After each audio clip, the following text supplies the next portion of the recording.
તો આ તરફ ગીર સોમનાથના વડામથક વેરાવળ પાટણ સંયુક્ત નગરપાલિકાના વોર્ડ નંબર 8ના સ્થાનિકો મુખ્ય રોડ રસ્તા અતિ બિસ્માર હોવાથી પારાવાર મુશ્કેલીનો સામનો કરી રહ્યા છે। બીજી બાજુ અધિકારીઓ દ્વારા બિસ્માર રોડને લઈને પ્રતિક્રિયા આપતા જણાવવામાં આવ્યું હતું કે રોડ અંગે જે એજન્સીને કામ સોંપવામાં આવ્યું હતું તે સમયાંતરે કામ પૂર્ણ ન કરી શકતા તે એજન્સીને કેન્સલ કરવામાં આવી છે અને અન્ય એજન્સીને વહેલી તકે ટેન્ડર આપી કામ સોંપવામાં આવશે। સ્થાનિકોએ વધુમાં જણાવ્યું હતું કે કેટલાક લોકો બિસ્માર રોડને લીધે અકસ્માતનો પણ ભોગ બને છે, ત્યારબાદ ઇમરજન્સી સમયે હોસ્પિટલ જવું પણ ભારે પડી જાય છે।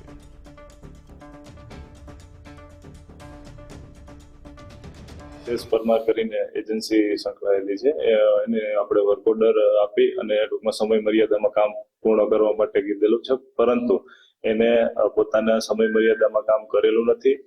એજન્સી વિરુદ્ધની કાર્યવાહી ઓલરેડી ચાલુ થઈ ગઈ છે। કામ રદ કરી બીજી એજન્સી L2 એજન્સીને આપણે જાણ પણ કરી દીધી છે।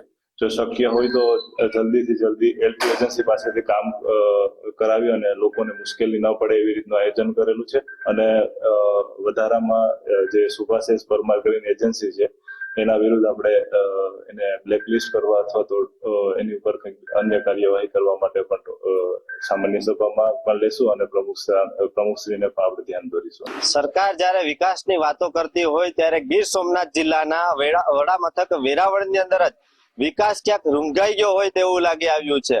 વાત કરવામાં આવે તો વેરાવળ શહેરના વોર્ડ નંબર 8ની અંદર છેલ્લા 14 મહિનાથી સ્થાનિકો રોડને વાકે મુશ્કેલીઓ વેઠી રહ્યા છે।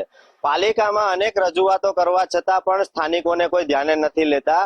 એ બાબતે આપણે અહીંના સ્થાનિકોને પૂછીએ કે સ્થાનિકો જે રોડ નથી બન્યો તેને લઈને શું મુશ્કેલીઓ વેઠી રહ્યા છે। દાદા, કેટલા સમયથી આ વિસ્તારમાં રોડ નથી બન્યો? પ્રોટોકોલ જેવું છે ને આ રોડ ઉપર એટલા એક્સિડન્ટ થાય છે કાંકરાના હિસાબે, એની હિસાબે કંઈક હોસ્પિટલ ભેગી ના કરવા પડે।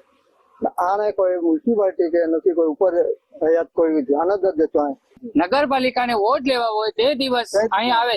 આજે અમારે સિવિલ હોસ્પિટલ અહીંથી 5 કિલોમીટર થાય છે, છતાં અમારે 108 આવે તો અડધું દર્દી અહીંની રસ્તામાં ફેલ થઈ જાય તો પણ કોઈ નગરપાલિકાને આગળ ધ્યાન દેવી જ નથી। 3 વાર કલેક્ટર સાહેબની હસ્તક પણ અમે આ રજૂઆત કરેલ છે કે ભાઈ આ રોડ અમારો ખરાબ છે, તોય કોઈ ધ્યાન દેતું નથી। કલેક્ટર સાહેબને પછી પિયુષભાઈ ભોપંડીને તમામને અમે અરજી આપેલી છે, બાદલભાઈને પણ આપેલી છે અરજી કે આ રોડ અમારો તાત્કાલિક રિપેર કરાવો। આ રોડ 14 વર્ષથી 14 મહિનાથી આવી પરિસ્થિતિમાં છે। કેટલી વાર રજૂઆત અમે પણ કરી, 5-6 તો અરજી અમે દીધેલી છે। પછી બાદલભાઈ પિયુષભાઈ આવી ગયા, પછી કલેક્ટરમાં અરજી દીધેલી છે। હવે આમાં જેથી કરીને બાળકોને સવારે બૈરા ભણવા મૂકવા જાય તો એ કુટર લઈને જતા, કાકરો સડે એટલે કુટરમાં 3-4 વાર બૈરા પડેલ છે, છોકરાઓના માથા સોલાઈ ગયેલ છે। એટલી અમે રજૂઆત કરીએ તો અમારી કોઈ સાંભળતા નથી। કલેક્ટર, સ્થાનિક ચીફ ઓફિસર, નગરસેવકો, સાંસદો તમામને રજૂઆત કરવા સુધી આજ દિન સુધી આ વિસ્તારનો રોડ બનવાને પાત્ર થયો નથી। સ્થાનિકોના જણાવ્યા પ્રમાણે ઘણા લોકો એક્સિડન્ટની અંદર પણ ગાડીઓ પણ તૂટી છે, બાળકોને પણ લાગ્યું છે, છતાં પણ અધિકારીઓ આજ દિન સુધી અંદર કોઈ જોવા નથી આવ્યા। હજુ પણ આ રોડ કેટલા સમયે બનશે તે જોવું રહ્યું। ચેતન અપરનાથી, ગુજરાત ફર્સ્ટ, ગીર સોમનાથ।